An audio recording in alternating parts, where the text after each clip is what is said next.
Hello, welcome. Thank you for coming. I am back. And since I gave Linda the title of what I'm talking about, which is I am the only one I need to approve of my choices, which is kind of a powerful topic, I think. And just to prove where I'm at in life with this is my humor. Um, Yesterday I made a subtitle which is I am the only one I need to approve of my choices. And the subtitle is, do you approve of my title? So, um, for me, it's kind of kind of kind of symbolic because I feel like it has been a path and a journey to realizing I am the only one I need to approve of my choices. And I know that I am far from the only person that has, I could say, struggled with this at times. And I want to talk about that. And I also want to talk, since I made up the title, I also want to relate it to some perceptions of mine on what is going on as reality has turned inside out and upside down. And what's that all about? And, I'm going to start from the place that people that like to listen to my talks, for the most part, seem to be very sensitive, caring, service-oriented people. That, and we caring, sensitive, service-oriented people, we tend to be pretty aware of I tend to be, I'll use I statements. I tend to be pretty aware of what I think is wrong with me or where I messed up and all this, or I may have hurt or offended someone else, et cetera, et cetera. And not, being motivated in such a way that's, I don't want to create that for somebody else. And I used to feel that my actions or perspective could create that sort of reality for other people. In the last few years, I've begun to realize, again in a humorous way, I'm not that powerful. I cannot create realities for other people. That what I actually experience and have been experiencing lifelong is my own wounds, hurts, and unloved places in myself, and running smack dab into other people's hurt, unresolved, wounded, unloved places in themselves, many of which came from childhood, from people who deeply cared about us and were themselves wounded, had unhurt, had remaining unresolved hurt places. And this has been going on for thousands of years. And I'm getting clearer and clearer that the time for this is shifting and that we are moving out of this. I've been talking about loving self, caring about self, appreciating self on here for several years. And my process during that time has greatly, it's deepened in me a lot. And it continues deepening in me, and realizing that all of these senses that we have experienced, that we think, the perceptions that we've had of thinking that there's, this is wrong with me and that's wrong with me and I shouldn't have done that, and so forth and so forth.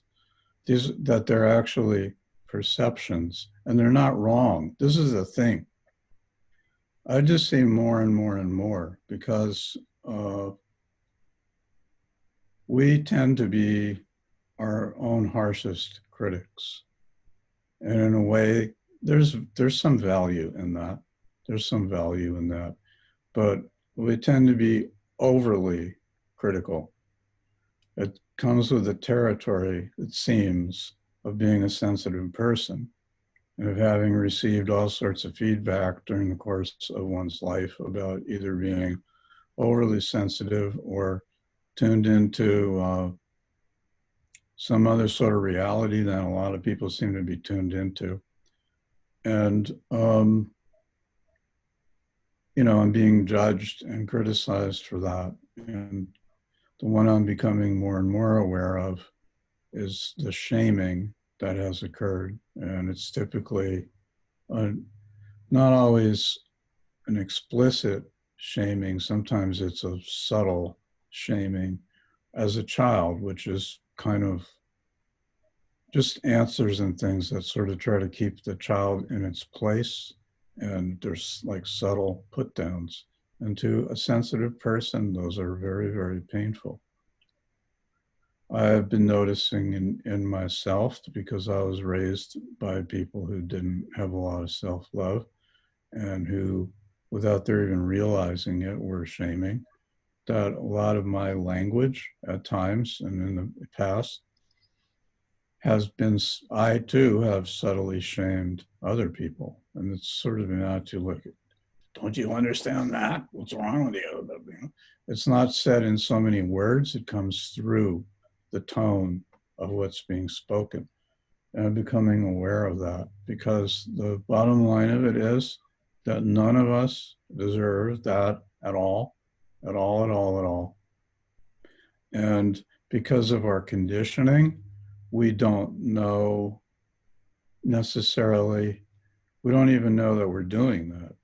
I didn't even know that I was carrying around a tremendous amount of shame, and that my defensiveness at times when confronted was because of what I didn't want to feel. Because shame is a very difficult emotion to feel.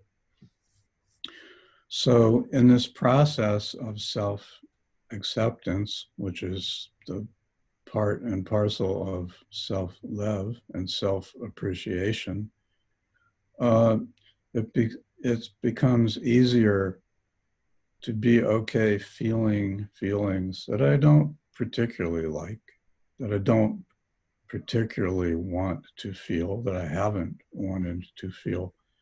But I find that the nicer I become to the parts of me that are feeling that feeling, instead of condemning and criticizing and rejecting, to dialogue with these parts, like, oh, what are you feeling?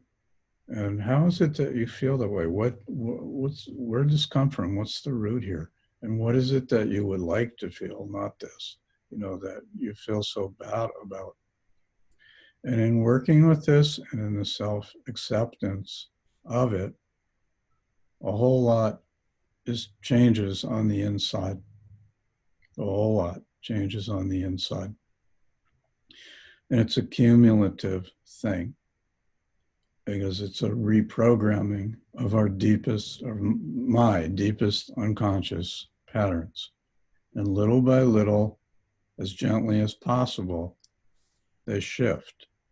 And the more that they shift, the more I find that I have more and more capacity and desire to look at people that I used to would reject flat out because of how they were or how they weren't, or how they saw things or what their views were.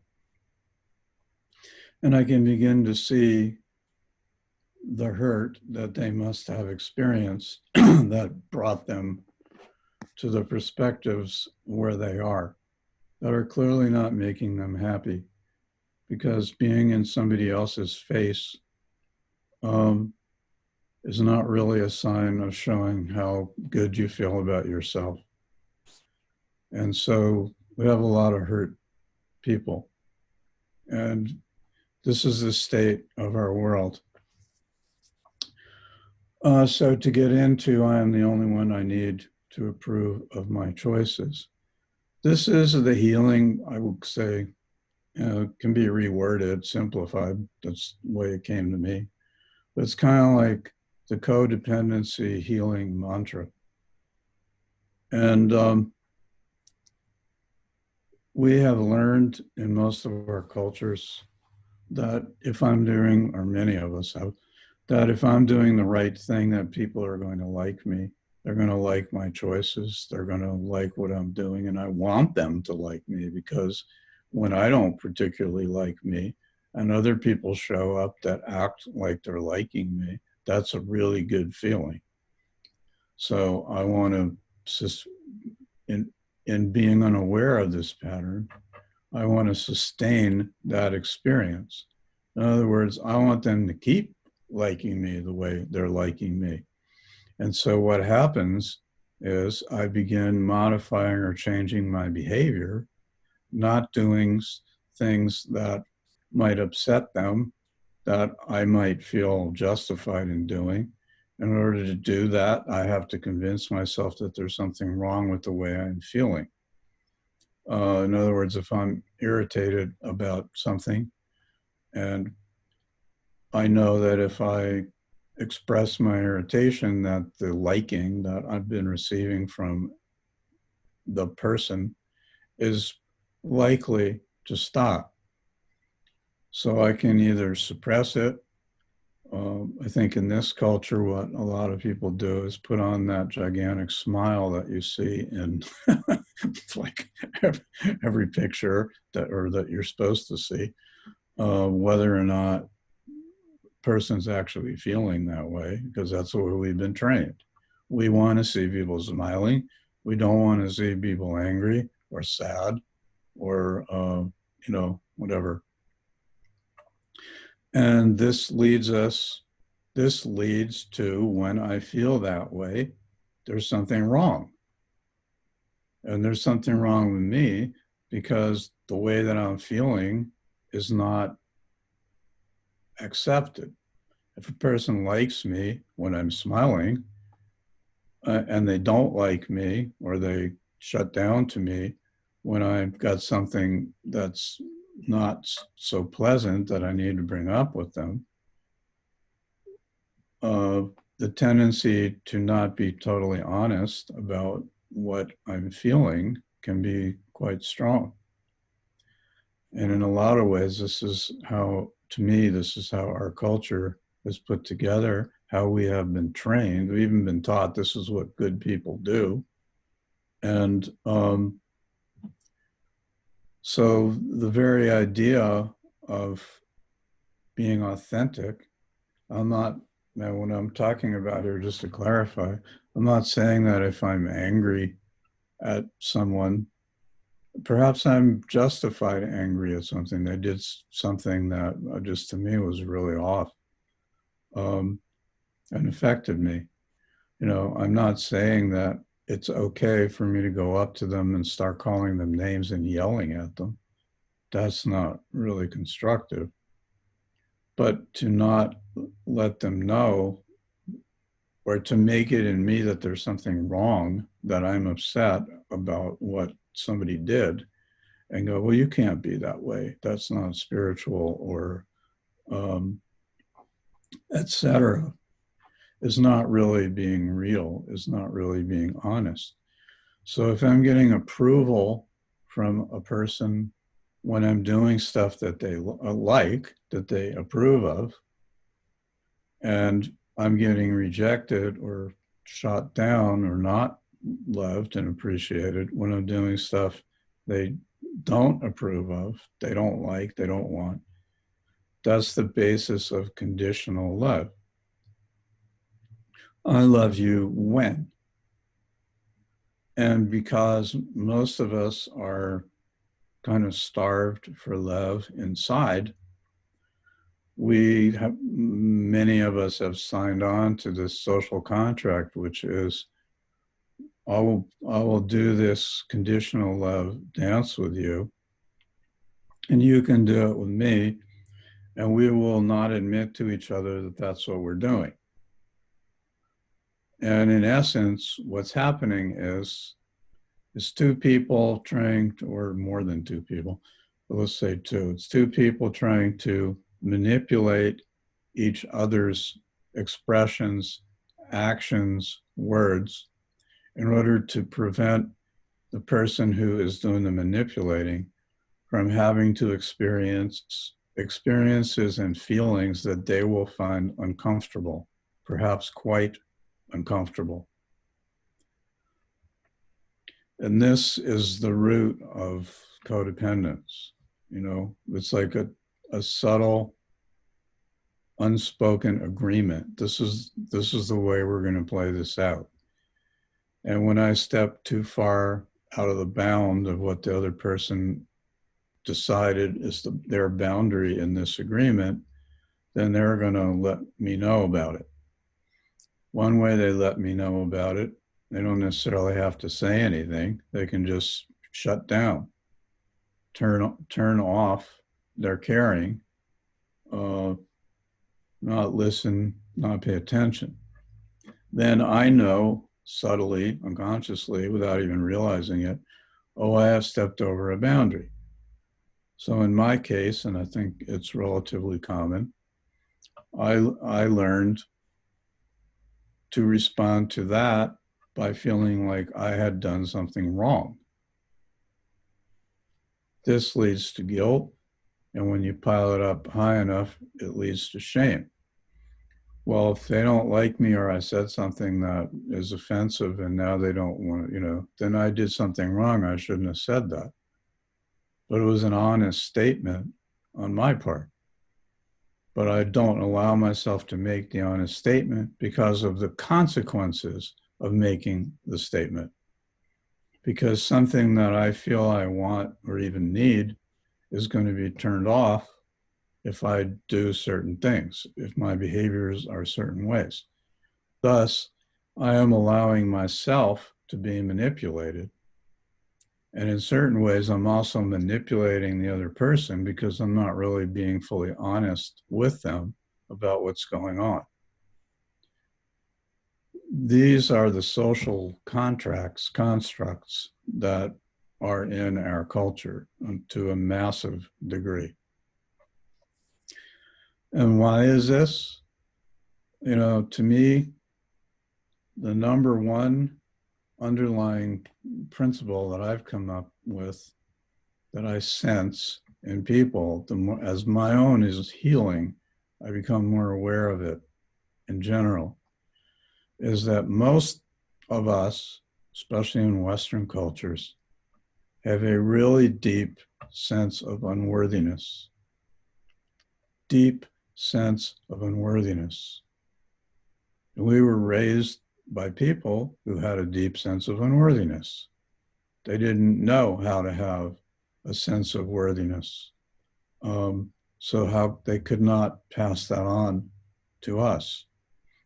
And so if you have a deep sense of unworthiness and you're raised by people like that and you start stepping out of it or starting to shine or something, you may oftentimes get cold water poured on you because it's directly affecting what I'm increasingly calling the cardboard box that the person that this dynamic is going on with, in this case, parents, is living in. I digress for a moment because what I'm seeing more and more and more, and this starts to tie into what's going on the planet, in my opinion. What I see more and more and more is that every one of us, well, I start with this. It's clearer and clearer and clearer to me that this soul that evolutionary astrology tells us that we have or are is not really something we have. It is something I am. The strange thing is not that I'm a person who has a soul, which is typically the way that I would say the majority of people view this, is that all these souls, which is who we are, that have brought forth a human expression, a body, a lifetime, actually allow themselves to be hypnotized into believing that I am the body, I am my personality, I am my ego, I am my lifetime. This is amazing when you think about it. It's like 98% of the planet, from what I see, at least in the Western cultures, um, would actually argue almost to the definitive that these, what I call the box, because it's like I've decided that this is who I am and where I am and the boundaries and limits to it. And anything that comes along that starts affecting the box becomes my sense of security. I feel safe in the box. The box doesn't necessarily mean like we're living now, where temporarily where I'm holed up in my space. In my case, it does, but the majority of people, not so. They have lives outside of the box. They have work, they have family, they have interests, this, that, and so forth. But that in itself is a box. And by box, I don't mean that it's a limitation. It's a self-definition, like this is who I am. Well, the gist of it is, if you look at people as what we are, is an infinite, eternal soul, and I'm basing my whole sense of identity and reality that my name is Steve and I was born in New Jersey, and here's my family, and this is what I've done in my life, and these are my friends, and these are my not friends. And I just stay in that sphere, I'll call it. That's what I'm calling a box. And I'm not saying the box is not bad. In my definition, I'm not saying it's bad. I'm saying it's a defined space that's known and in which we feel safe and secure. You can perhaps correlate this in astrology to Taurus. And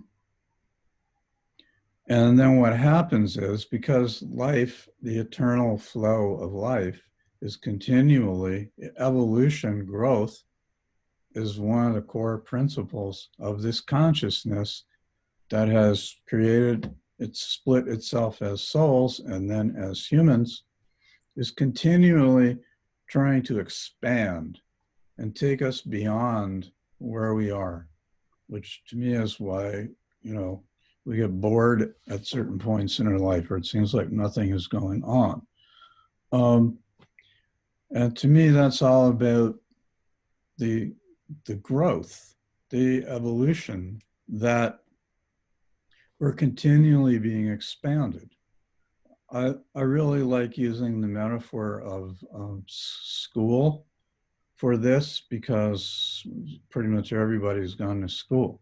So you go off to kindergarten, and that's a pretty novel experience for a 5 or 6 year old kid.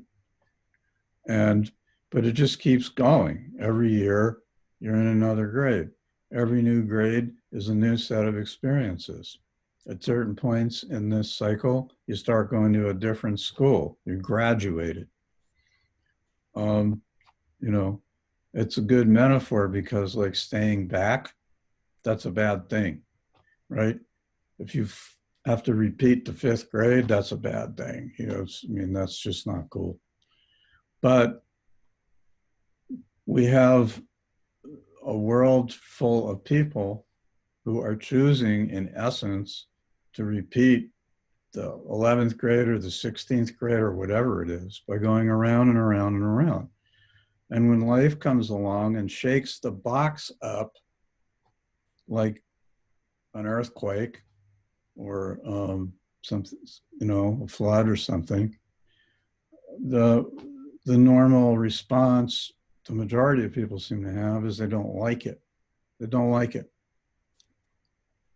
So part of what I've been talking about for the last few years is my growing realization, which was not a way I ever looked at life, that every single thing that happens to us in life is for our benefit. Even the hardest things are for our benefit. These concepts that we have learned about karma, good and bad, and the approach that the majority of the established religions have, what they call a reward and punishment system. If you do good stuff, you get this. If you do bad stuff, you get that. The paradigm I look at life through increasingly is everything is here to help. In the deepest, I also feel more and more and more, nothing can happen to anybody that is not aligned with their soul mission. Here's where it gets controversial a little bit, because that also includes people dying when they die. To digressing a little bit, but like the issue on Earth is that we are so attached to our human form that when this human form passes, or the human form of someone we care about passes, it's extremely difficult. No, that isn't bad. What I would say is it's incomplete. It is extremely painful, and I have a lot of space in me to feel, to hold the suffering and discomfort that people go through, both when they are the one who may be on the way out, or those that are left behind that deeply miss this person. And to me, those feelings are very real. But I say they're incomplete, because as eternal souls, we don't die. We just go on what I've been calling the next adventure, the next chapter in our infinite journey of awareness. And the interesting thing in being human is that somehow it's like a very creative thing. It's like embracing the human experience at the same time as embracing the infinite experience. So it's not like what people call spiritual bypassing, where it's like, oh, there's no pain, there's no grief, you're just hung up in the material and all this kind of thing. There is grief and there is pain, and it's very real. And to the parts of us that are human in bodies, it is very real. But that's incomplete. But spiritual bypassing, like, hey, it's all right, it's okay, is also incomplete. Because somehow we're here to do this very, what I think, not easy task. Oh, it takes a total commitment to be a fully embodied and open human being. I mean, it's not for weaklings. And to me, that's what we are learning, how to embrace that. Now, my feeling is that what's going on the planet is that the energies, how do I want to call it? Like the wattage of the cosmic vibration is increased. And this is going to, what it's like is the boxes I talked about that people, I envision it like, a giant cardboard box. And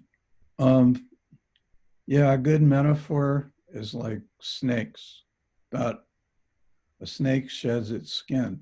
Why? Because the snake that's inside the skin has grown to the point where the skin is holding it back. It's too small. And so it lets it go. So if you can envision when a life is falling apart, it's disconcerting. Um, it's disconcerting because we identify with the box. This is my reality. This is who I am. I don't know. I don't know how to be anything other than that. And it starts breaking apart. And this is where it gets scary. You know, I like to say about it, somebody being a EA astrology group, somebody forgot to send me the email that, you know, Pluto was going to go over my ascendant or my moon or something, which to me is one of the values of astrology.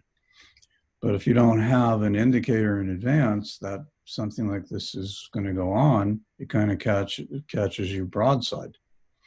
And few of us are trained in how to work with, you can call it a dark night of the soul. That's one way to call it.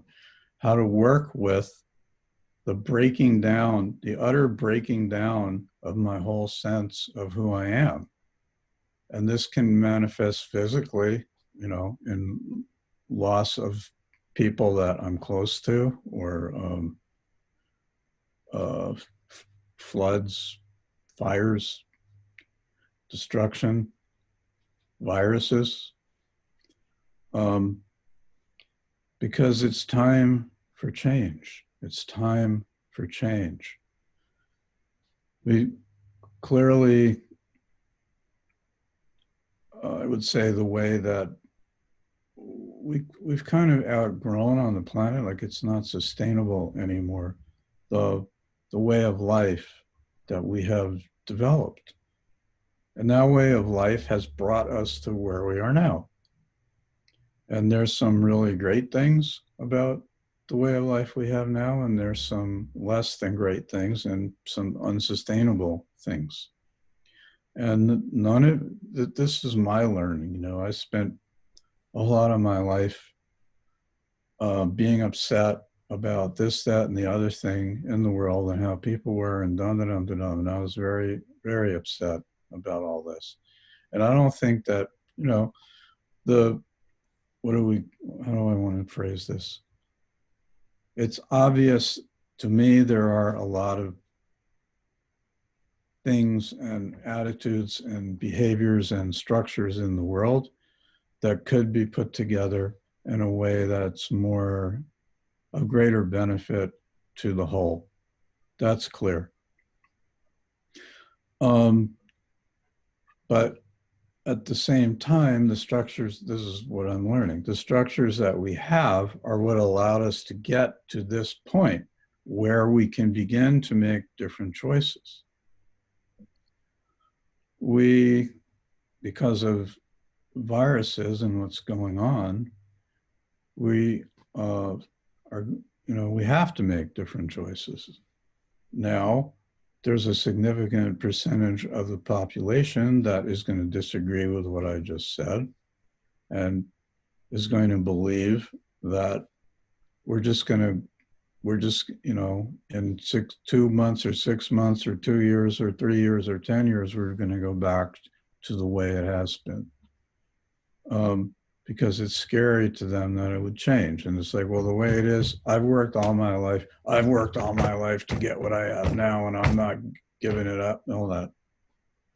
But that isn't how life unfolds. That's not how life works. That's not really the point of life. For some people, the point of their life may be to see that the way they have structured their life and believed in it is not really what life is really about. And they're not going to like it. And that's okay. They deserve not to like it because they worked really, really hard and sincerely to get where they are. And life is trying to say, you've done so well, I'm going to show you what comes next. And they're going to, as many people are going to say, I don't like what's coming next. And life will say to them, well, I'm sorry, that's not your decision to make. We got bigger picture going on here. And I'm out there for the totality of all of you, and it unfolds. So there's an adjustment necessary. Um, let's see. I um, I did tell Linda that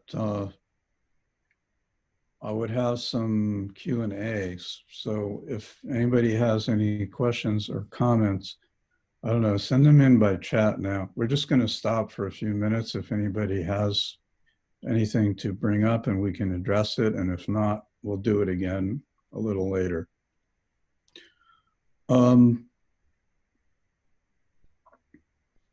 Where was I? So something about the change. Okay, so it's breaking down. Not liking it, and not like, there's a bigger picture. Oh yeah. Yeah. Yeah. You know, here's the thing. This is the most amazing, one of the most amazing things that I've realized in the last few years. In order to follow where life is bringing me or the growth that I'm having, I'm not required to like it at all. I can hate it. I can scream at God, "What are you doing?" It's okay. I'm not going to get punished. That's like part of adjusting to the change, because the human part of us doesn't move that quickly because we're afraid. And we have good reason to be afraid, because we all have experienced insecurity, and just the kind of, and the way that it feels. I mean, what's happening now is a really good example, right? So millions of people suddenly out of the blue have lost their jobs, at least temporarily, and the paychecks. And they still have mortgage payments and they still need to eat. Well, that's not the most secure feeling in the world. So they have good reason to not like it. Now, before we catch on that everything in life is here to help me, it's really easy for a person coming from that sort of place, like I just described, to start looking, pointing out, well, who's to blame here?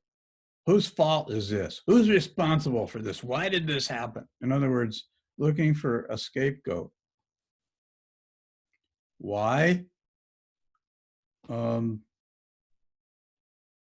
Because they cannot deal with the emotions that they're feeling. They don't want to feel the insecurity. They don't want to feel the fear. They may have a sense of entitlement. I worked so doggone hard, I deserve this. And that may be true that they've worked that doggone hard. But the gist of it is, like, the humility part of it is realizing that, number one, life is going to take care of all of us in some way or another. Oftentimes, not in the way I think I want to be taken care of, but it does take care of us. I mean, this is my belief, and you can use extreme examples to push it and say, well, it doesn't seem that way. But I still feel that way, that, one thing that's an issue on the West Coast here is an increase in homelessness. And the indifference that much of society has to people that are in that sort of situation. And I mean, that sticks out. So why is somebody in that situation? First of all, I have no guilt or shaming on anyone that finds themselves in that space. I don't care how they got there. They're there. They're human. They're a soul. And they, they deserve not to be handed everything in the world without having to do anything, not because that's bad, but because it isn't past a certain point, I don't see that it helps the person. In other words, we want to help. There's a dignity thing. There's an unworthiness thing. There's a wound thing underneath all that, and it's a person's loss of dignity and having been mistreated, and scapegoated, and all this. This to me is how we change the world, and how over time uh, we change a lot of the way the world functions by helping people discover their innate, inherent dignity that's built in. I have people that are so extreme from experiences that they've had. I don't want to be close around them. I don't resent them or reject them, but um, they've got some, they got some, they have some stuff that they need to work out. To me, a world can be structured in a way where the space for people to work that stuff out can be created. And obviously, some of it is extreme. I mean, I bring this up. It's a little bit of a tangent, but when you start talking in the way that I'm talking, people tend to point out extreme examples, and so I just want to talk into that just a little bit. Even with people, this is where it gets a little controversial, I guess, because not everybody would agree with my assessment. But even people who are dying of COVID and other things, I just get clearer and clearer and clearer that that there's a there's an exit point in every lifetime, and we don't know what it is, and we can't know what it is. I mean, there are some very, very evolved souls that probably can see this in people, but it's a minuscule number. And like, I'm clear it's on purpose. It's on purpose because that's not the point. It's not the point. But my point is every soul that comes in has a mission and a purpose. When a child dies at 6 months old, it's heartbreaking for parents. Amen. But it's not a mistake. When people die of COVID out of the blue, it is not a mistake. Their mission is complete. That's the only way somebody can die. Their mission is complete.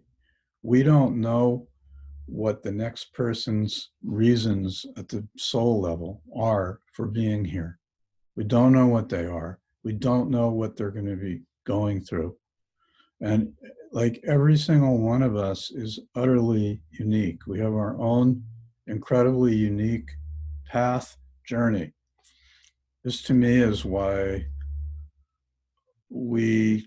most of us feel like there are not very many people who really, truly, deeply understand me or anyone.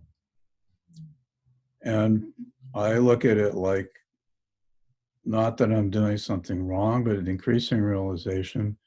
There is no way that anybody can really, truly, deeply understand me because I have my own unique reason and mission for being here that nobody else has, as does everyone else. And so we can resonate and connect with people to a point, and sometimes that point is not that much. And I think, to me, this has a lot to do with why intimate relationships can bring up so much. Because what we're trying to do in an intimate relationship is connect really, really deeply with somebody else. And the different, there can be great love between the people. And the inherent differences and the inherent wounds that are in the people are at times going to bring this stuff up because I can't really truly understand you past a certain point. I can love you, I can appreciate you, I can think you're amazing. But to actually live inside you and walk your path and know what you have been through and know where you're going, only to a point can I do that. And only to a point can anybody else do that for me. And this is the inherent aloneness. And to me, the aloneness is different than loneliness. Aloneness is the way things are. I started looking at this in the last few years, looking up in the sky at night and at stars. And at night, the universe out there, it's like 99%, there's nothing there. And every once in a while, there's a star. Isn't it amazing that we call people that shine stars, and these are stars? And each one of them is unique, and they're like trillions of light years apart, and they're sharing the same space in the universe, and they're doing what they do. And it's like each one of us is a small version of that. We have our own uniqueness that no one else can do, that no one else can understand past a certain point. And this is where it ties back into what I'm talking about. I am the only one I need to approve of my choices. It goes beyond that. It actually is more like I am the only one who can possibly approve of my choices. Because anyone else looking at my choices is going to be seeing them through the mirror, the prism, the lens of their own experiences. I'm very Libran in my astrology. I have a Libra South node and 4 planets in the seventh, 4 mutable Gemini, mutable planets in the 7th house, Libra house. And I literally, when I was younger, because I didn't feel secure and didn't feel like I knew what was going on, would go around asking people, what would you do? What would you do? What would you do? What would you do? And when I was younger, I would say, well, that sounds good. And I would try to do what people told me they would do. Like, that sounds good. But the problem was the next person I talked and asked them what they would do, their answer also sounded really good. And it was really different than the first one, almost conflicting at times. So this strategy was not working. And the gist of it is I don't feel like it's bad to ask someone else what they think about my idea. I want to be clear on this. I don't think it's bad or wrong to ask for an opinion or what do you think of my idea. But I think that just because somebody comes back and says, I think your, idea is like wonderful or stupid or ridiculous or whatever, it doesn't mean that it is. It doesn't mean that they're correct. It means that for them to do that, that would be the case. That would not be for them. But that has nothing to do with me. That has nothing to do with me. And when you tie these things together, that each one of us is utterly unique, nobody can do what I can do. No one. Nobody can fill this role. It's like if you have some star, whether it's a rock singer or a movie star or whatever, nobody else can do what that person does. Nobody else can do what any of us can do. But we don't realize that. We have been conditioned into conforming and trying to be part of a group or a societal consensus of where I'm supposed to be and what reality is and what's acceptable and what's not. So I put the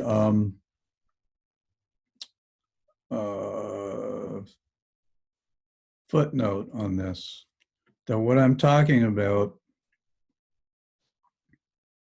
is to following the inspiration of my own soul. Now, in that realm, the inner guidance that I receive, and whether you envision it as coming from teachers or angels or guides, um, or however it works for you, however you envision it, and it can be all of the above, or a simple knowing, Sagittarius, ninth house, an intuition. I just know, I don't know why, this is what I am to do.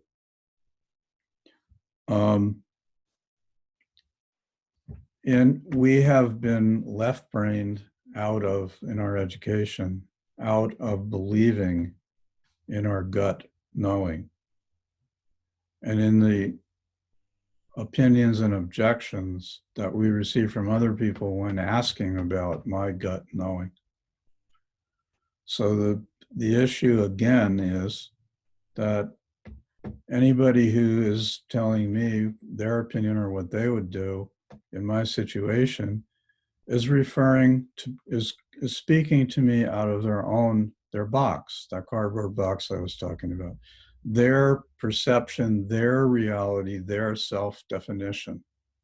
That's what they're speaking out of. Their answers are probably awesome for them. They're not necessarily a fit for me. I need to know what I am to do from my inner instructions. And this is where the courage part comes in. I need to carry it out. I need to have the courage to act on it. And especially in the beginning, oh my God, I might be wrong. Oh my God, I might blow up this friendship or relationship. You know, oh my God, this, and oh my God, that. And it's definitely a learning because it is stepping out of really deep conditioning, because we have all these unspoken social contracts that we use to hold ourselves back, to not shine. And when I'm talking about shining, I'm not talking about somebody being on the stage with 82 million people, you know, fawning at them. And that's not what I mean. That is shining, but that's not, we tend to feel like in order to shine or to be true or real to myself, I have to do some massive thing where I'm recognized and acknowledged and all this. That's just not everybody's mission. Sometimes it takes a whole lot of courage to realize, hey, I'm here having a predominantly quiet life. And that's what life has asked me to do. And my work is on the inside, and I am affecting the whole planet and billions of people and the universe by my sitting here and getting real with myself and coming to self-love and self-healing within myself, because I am affecting the collective, because that's my natural state.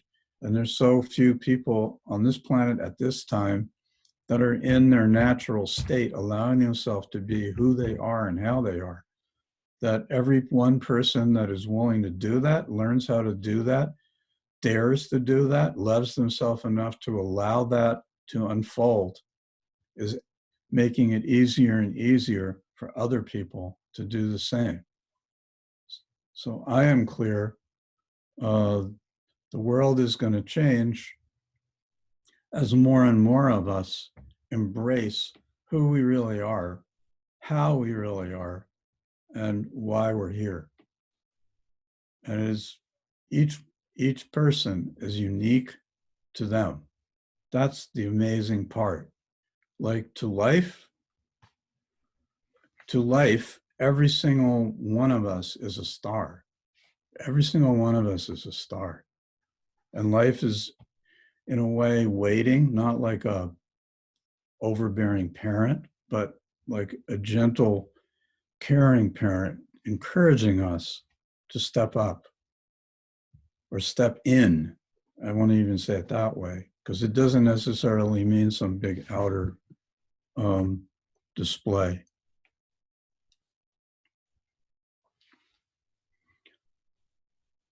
So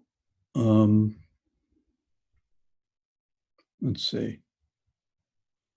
So this, I'm going to, because I started with I am the only one I need to approve of my choices, I'm going to close with that. And, you know, one of the principles is we may feel by how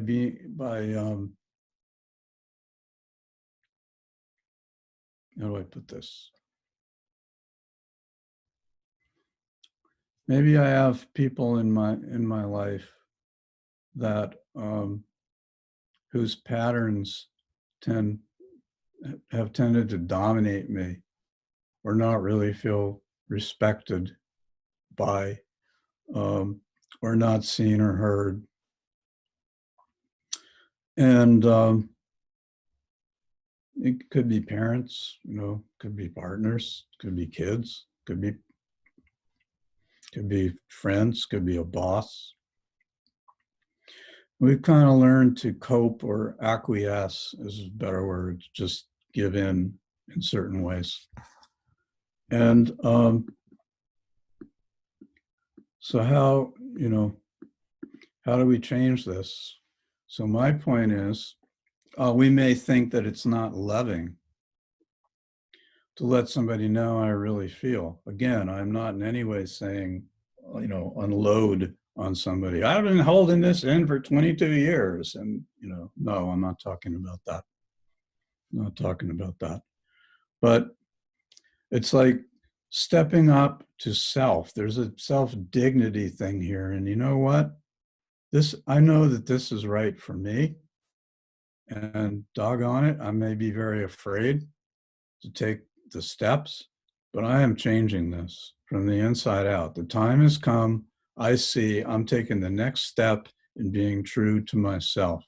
And I'm simply not going to put up with, or I'm not going to get into the same pattern, the same loop, you know, the behavioral loop, the eternal argument or disagreement point, all that. It's like, no, I'm not doing this anymore. And there can be a distancing there. In other words, sometimes the best way to love another person, sometimes, is from afar. If I'm just butting heads all the time with somebody and we really care about each other, and it's not like I want to abandon them, but it just goes nowhere and it's not serving and I don't want to do it anymore. And it can just simply be, I step back. I hold love for you in my heart, and I leave you to whatever growth you need to go through, to work through this particular place. And I will be working through my part of it, and I'll be doing this from afar. And you never know in taking that step whether you're not going to see them again for the rest of your life, or this is a 2-week process or a 6-month process or a 5-year process. You don't know. So the following the inner heart is whatever life has in mind here, I'm okay. I sign up. I sign up. I'm on board. You want me to step back? I'll step back. I don't need to know how long it's going to last. I just know this is the right thing to do. And I get life is going to take care of the details. And I love you, you know, person, friend, whatever. I love you. And I see that my enabling you and staying in this pattern actually is not really serving you. And so I'm going to step back. And this is my choice, and I approve of it. You may not like it, and I will be okay with that. I won't be mad at you because you don't like it, but I will follow what is right for me. So that is about the end of today's talk. Thank you for listening, and I'll be back. Okay, great, Steve. We'll be looking forward to your next meeting. Let's check there are no questions. We've had lots of comments, but no questions. So let's all thank Steve Wolfson, everyone. Thank you, Steve. Thank you. Thank you. You're all welcome. You're all welcome. Thank you for coming.